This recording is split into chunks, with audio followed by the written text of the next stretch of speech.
Welcome to the Calm Mom Podcast, the show for ambitious women ready to get off the hot mess express. I know you've got a lot going on. You work so hard, you're raising an incredible family, and sometimes it can be overwhelming. I'm your host, Michelle Grosser. I'm a certified master life coach, attorney, wife, and mom. And years ago, I was right where you are. I was running a busy law practice while raising a family, and I was on the fast track to burnout. I thought I just needed to be more organized or have better routines, but it was learning how to heal and regulate my nervous system that expanded my capacity to gracefully hold more of this big, beautiful life. You too are worthy of an extraordinary life in and beyond motherhood. Learning to be a calm, anchoring presence in your home and at work is going to be your superpower. If you're here to do the inner work that brings a sense of calm amidst the chaos, I'm here to join you on that journey. Each time you press play, your growth continues. So let's get at it. Hey friends, it's Michelle. Welcome back to the podcast. On today's show, we're going to talk about, something that hits close to home for me and probably for many of you too, especially those of us who have gotten all the things done and get all the things done and might even identify with having perfectionistic tendencies, right? We like things to be a certain way. But man, when you're a perfectionist or running those patterns, that standard is just, it's a lot, right? It's like, it's never good enough. And you hold yourself to these really high expectations everywhere, at work, at home, in your relationships. And I think sometimes even when we do hit the mark, there's kind of still this whisper of, well, I could have done it better, right? Or I should have done more, or I could have added that, or I should have said this. And that whisper is exhausting, you guys. And I think it's also one of the most overlooked early signs of burnout. So let's talk about it today. Let's talk about that intersection of perfectionism and burnout. And specifically, I want to walk us through 5 signs of burnout that tend to show up, particularly for people who tend to run perfectionist patterns. But before we do that, let's just kind of start with a discussion really briefly on what perfectionism actually is. Like, what are we talking about here and where does it come from? So perfectionism, I think sometimes we think about someone who just has like a Pinterest house, or someone whose, desk is always perfectly clean, or someone whose kids look like something out of a catalog, or they're all perfectly dressed, or they're the people that have like organizers in their tote bags, right? It's just like they're kind of always neat and wanting to do a good job and putting everything together. But perfectionism is actually so much deeper than that, right? We know psychologically that perfectionism is actually a protective strategy. It's rooted in our nervous system. Surprise, surprise. It's our nervous system's way of saying like, hey, if I can just do everything right? If it can just be orderly and clean and perfect and the best and whatever it is, if I can do everything right, then I'm going to be safe, because then I'm not going to be rejected. Then I'm not going to be embarrassed. Then I'm not going to be abandoned or outcast or passed over or what have you. And I will be loved and accepted and applauded and all of the things that our nervous system is seeking for safety. And so often when we think about perfectionism and when we talk about these patterns, guys, these things have likely started so long ago, before you got this job that you're in, before you had kids, before you went to college. Like it often starts in childhood, especially in environments where love was kind of tied to conditions, right? And I don't mean that in this really like overt, like, I don't know, like I think of like a Cinderella way, right? It's like if the house is clean, then you get a compliment. Usually it's so much more subtle than that, right? We had great parents. They were affirming. They saw us. They loved us.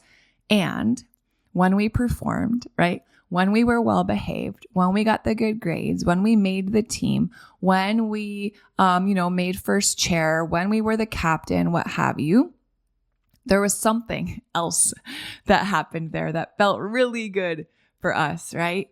And somewhere along the way, that pattern kind of came to be. And our system really internalized this subconscious belief that our worth was tied to our achievement, or our worth was tied to our accolades, or our worth was tied to our output.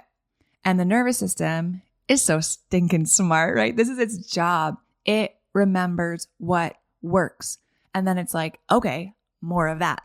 So when we do things, quote unquote, perfectly and got affirmation, or that prevented a conflict, or it prevented feedback that was uncomfortable or made us feel like we were being shamed or what have you, that became a reinforced neural pathway for us. But here's the problem. That pathway, those perfectionistic patterns don't stay adaptive forever, right? Over time, we've been running this pattern for decades. Like anything else, right? The patterns run deep. They become rigid. They become automatic. And over time, if we don't have good boundaries and parameters around them, they can really become exhausting. So perfectionism kind of puts our nervous system in this chronic state of fight or flight, this chronic sympathetic state, because our stress response is always kind of subtly activated. Like we're always scanning for what might go wrong. What does everyone think? Is every T crossed? Is every I dotted? I always say that backwards. Right? We're always like anticipating mistakes. We're bracing for rejection. And over time, guys, like you have no idea how much that can wear down our system. It's exhausting to always be on the lookout and always be just hyper alert and focused that things are perfect, or the high standard is like being met, even though there's a part of us that's like, I know that's actually not sustainable or not even realistic. And the result can often be burnout. So it doesn't always look like a crash and burn, right? It doesn't always look like a collapse. So often, especially in those of us who can tend to run these patterns, it can look like over functioning. So let's kind of get down to the nitty gritty. Let's talk about 5 sneaky signs that your perfectionistic tendencies might be leading you into burnout.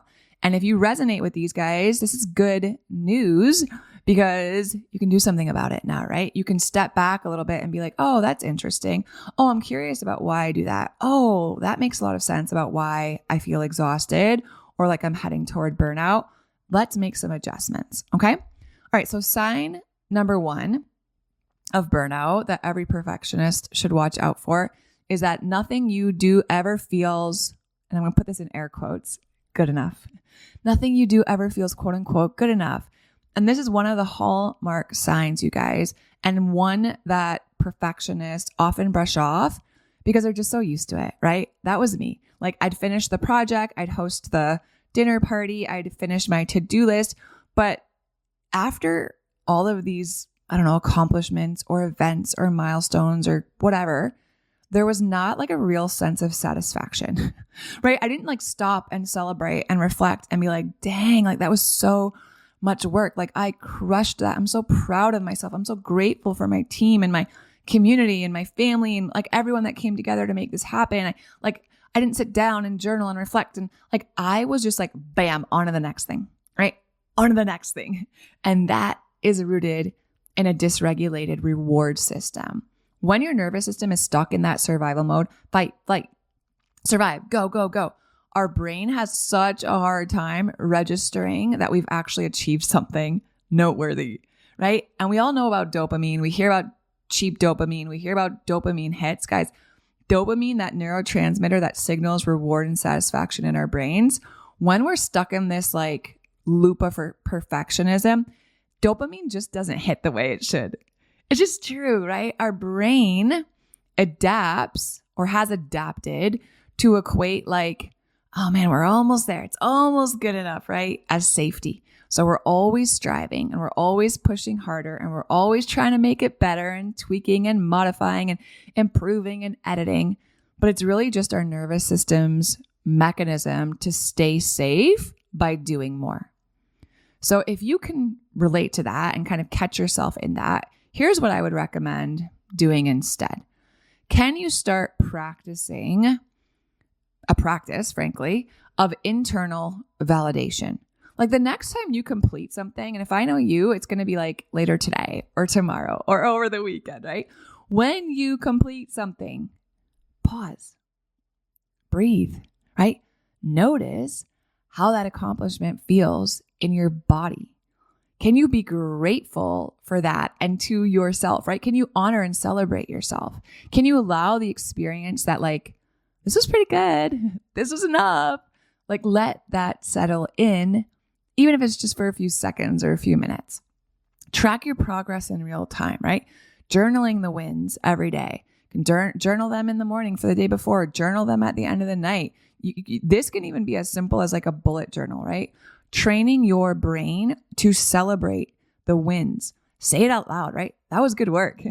Retraining your nervous system to register safety in completion, not just in always like improving and modifying and editing and trying to make something better and then never getting there.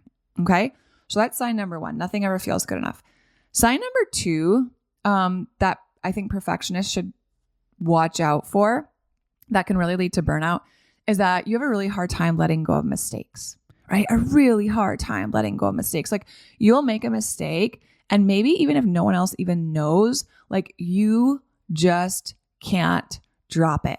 Like maybe you're talking about it all the time, or maybe it's just like on this internal kind of loop, right? Like you're ruminating about it. You're playing out all the things that could happen because of this mistake. Well, what if this happens? And then before you know it, you're going to be homeless living under a bridge, right? If you let your mind go there, it was a typo in an email and you're convinced that you're going to lose a big client or lose a job, or you forgot something at the grocery store. And now it's just like, oh, I'm just like, I need to get more organized. What is wrong with me? I forget, and it just kind of replays in our mind on a loop. Why?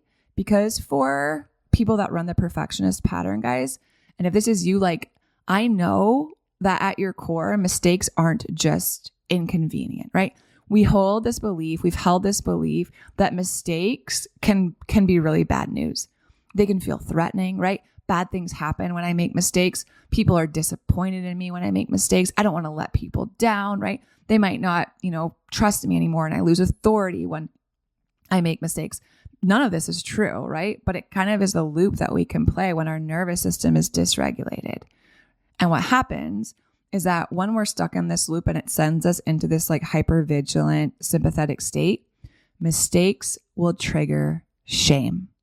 And shame is one of the most, frankly, dysregulating emotional experiences that we can have. Shame it sucks, right? Our body reacts like it's under attack. We go into fight or flight, or we just shut down entirely. Okay. So if this is you and you're like, oh my gosh, this is me. Like I have such a hard time coming back from mistakes or letting go of mistakes or moving on when I make a mistake.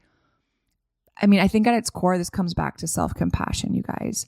And it's not just like telling yourself, it's okay. It's not a big deal. You're human, progress, not perfection. Everyone makes mistakes. Like, okay, that's not particularly helpful if our nervous system is feeling threatened and unsafe, right? That just kind of falls on deaf ears. The part of our brain that would want to be rewired by those statements and affirmations isn't even online. So if you're like, that's not really helpful, I'm with you. Instead, regulate and then bring that stuff up, right? Put your hand on your chest, take a deep breath, and remind yourself like, hey, this was a small mistake. It doesn't define me, right? And you're not just soothing yourself with your thoughts. You want to actually be soothing your physiology. Your body is what needs to feel safe before your mind can let go of that mistake and trust that it's going to be okay. That's what builds resilience. And that's what over time makes it easier to bounce back after you make mistakes, because it's inevitable, right? You guys already know that. All right. Sign number 3. The third sign that every perfectionist should watch out for that leads to burnout is that you might find that you're often disappointed in others. So this is kind of the flip side of that coin of like, I can't make mistakes. It's like, then you're the one, not necessarily the one making mistakes, but you're the one who's like disappointed in others because it feels like they can't live up to your standards. And this one stings a little bit because none of us want to be like the one who's like, nobody's ever good enough. Like there's just a sense of like pride under running that just feels kind of icky. But it's real, right? Perfectionism doesn't just show up in how we view ourselves, but it shows up like how you do one thing's how you do everything, right? So it raises your expectation of other people too. And I think when someone else doesn't follow through or meet your standards. Like as I'm saying this, you're probably thinking of someone right now, right? Maybe it's your partner. Maybe it's a coworker. Maybe it is someone on your team. Maybe it's your kid's teacher where you're like, man, they're really not doing enough, right? Or they're not doing things your way, or they're doing something differently. And you feel it rising up. There is the resentment and the frustration and kind of the disconnect. And here's what's happening in your body when that happens, right? Our brain's mirror neuron system, that part of our brain that helps us empathize with other human beings and try to see things from different perspectives and really understand other people, that's less accessible when we're in a state of stress and judgment. The nervous system is always going to be focused on protection, right? Even over connection. So the more dysregulated we are, the more we're annoyed or frustrated or resentful or disconnected from people that we think aren't doing enough or aren't meeting our expectations of them or that we're disappointed with. It's like this loop, because then the less tolerance we have for other people and other people's humanity and humanness, right? The less tolerance we have for their mistakes, the less tolerance we have for their bad days, the less tolerance we have for, the areas where maybe they're not as strong as us in certain ways. So what do we do instead? I think a big one here is really just like practice co-regulating through perspective taking. So what does this sound like?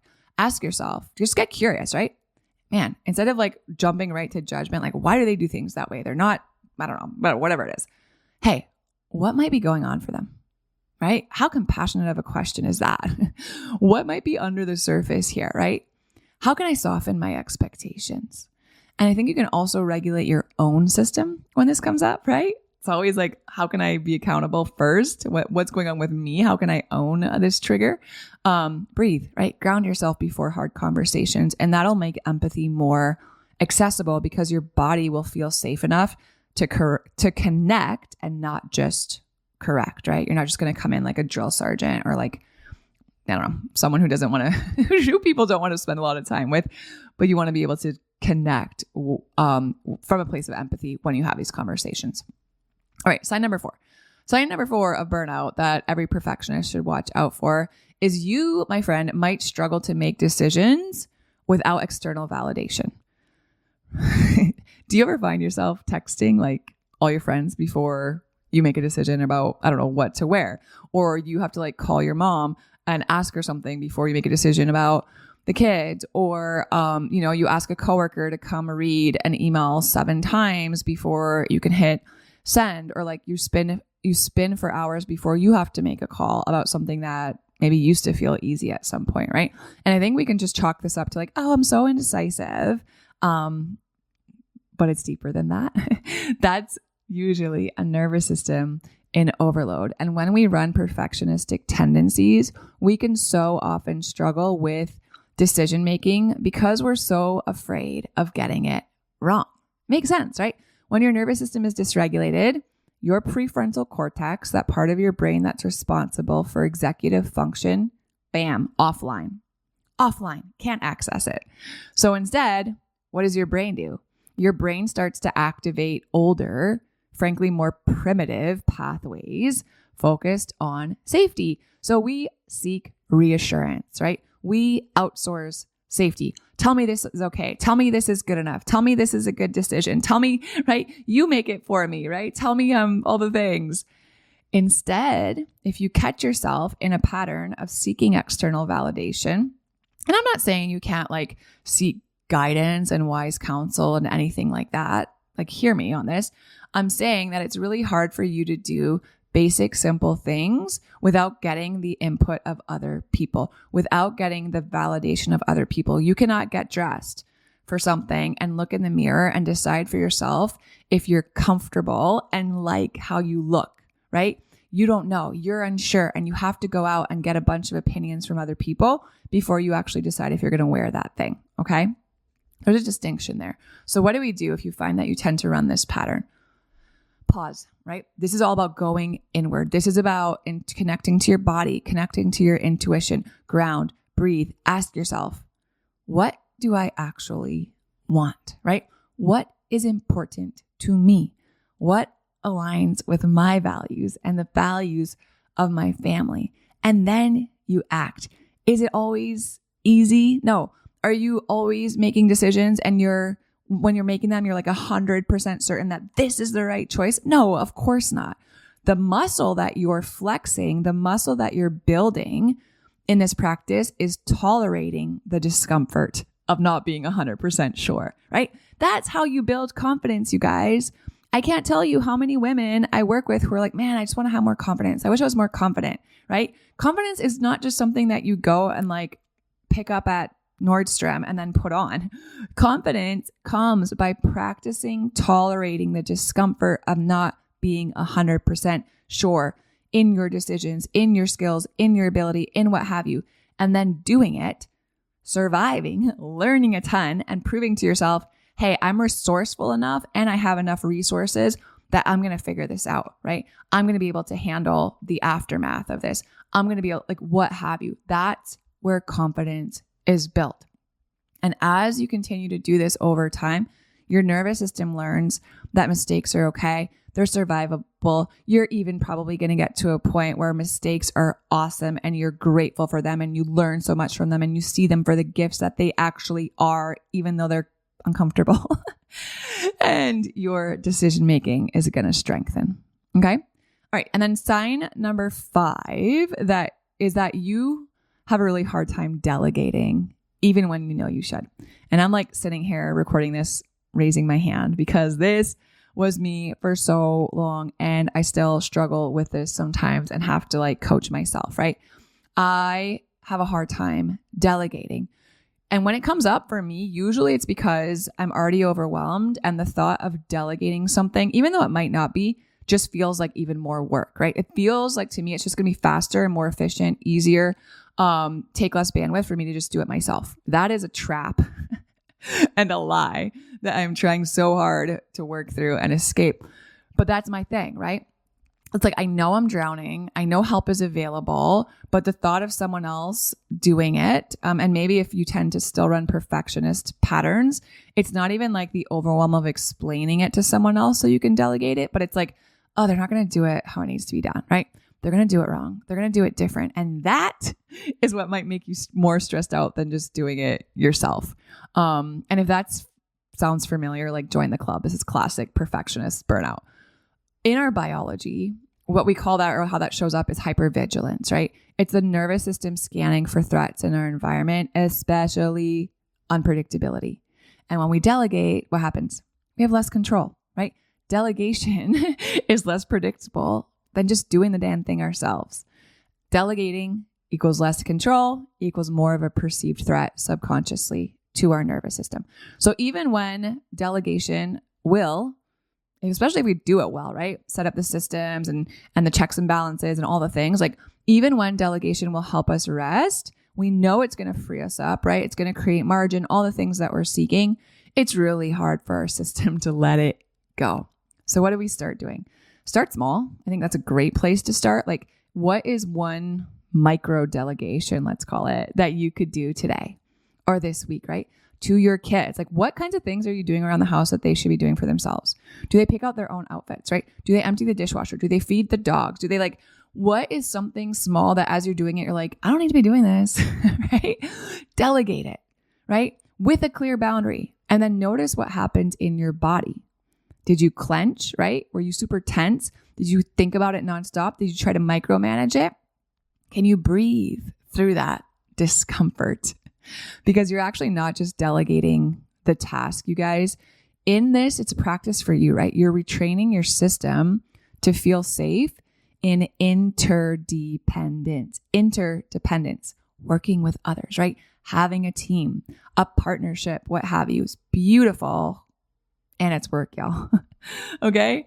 All right. So how do we heal? Well, I think healing from perfectionist burnout is a process, as you can imagine. It's a journey, right? A lot of us are like, I'm going to heal from burnout and I'm going to do it perfectly.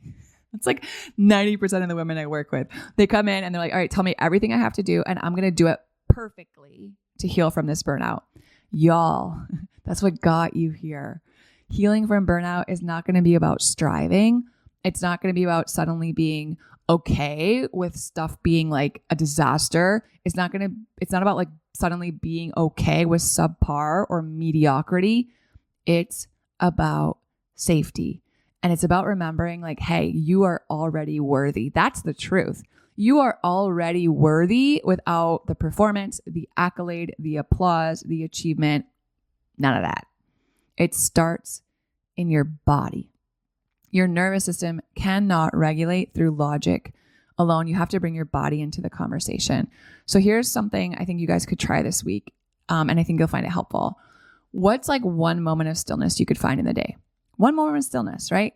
Where you're not producing or you're not perfecting something and trying to make it better. You're not revising it. You're not redoing it, editing it, what have you. You're just being still. What's a body-based practice that you could do in that time, right? Grounding, bilateral movement, some, physiological sighs, some tapping. And then just reflecting on like, I think part of this is just kind of getting curious, like, man, where have I tied my worth to my performance? Is it humbling to do that? Yes. Is it like a death to your ego to do that? Sure. Because none of us want to admit that we've tied our worth to our performance. Who does that? All of us. All of us. So just noticing that, right? The perfectionism that's saying like, hey, you're going to be loved when you'll be loved when you get it right. You're going to be accepted when you do this. You're going to be admired when you achieve this. And just remind yourself of the truth, right? God says you are fully loved when, not tomorrow, not if you do this, not any of that, right? You were so loved before you were even created, and you're loved right now just as you are. So you don't have to earn it, girl, but you do need to retrain your body to receive it. And that's the work, right? To receive it, to believe it. I think like that's where the healing happens, and that's where you're going to see change. So if you want help with first steps, if all of this feels familiar and you're ready to be like, okay, I'd love to sit down with a moment of stillness, not fixing, whatever, anything, and do one of these body-based practices. If you haven't yet, go ahead and grab the Nervous System Reset Guide. The link is in the show notes for that. A lot of information there, but it's also has tools, body-based somatic tools that will help you start to feel more regulated that you can use in these moments, okay? You were not meant to live stuck. You were not meant to live striving for perfection. You were made to be alive and well. And that's like where we're going with this whole thing, right? I'm so excited. Next week, the new name, the new podcast cover art drops. I'm just so grateful for you guys. So thanks for being here today. I'm believing this was helpful. I'm so proud of you. I'm so proud of the work that you're doing. I'm so proud of you just for being here. I'll see you next time. I love you guys so much. Talk to you soon. If you love Mommy's Polygraphs, leave a review. If you enjoyed this episode, it would be so awesome if you could take a moment to subscribe and rate the podcast. And if you have just a few more seconds to leave a quick review, they really help to get this podcast out to other moms like you. I read every last review, and trust me, when it's late at night or early in the morning before my kids get up and I'm working on bringing you all of this content, your reviews are what keep me going. Leaving a review is truly the best way you can thank me. And of course, DM me on Instagram. I love to hear from you. Thanks for listening to another episode. Head over to the show notes for this episode and all past episodes at michellegrosser.com, where you'll find free resources and more ways to connect with me. If you love the show, share it with a friend. Thanks again for tuning in. We'll see you next time.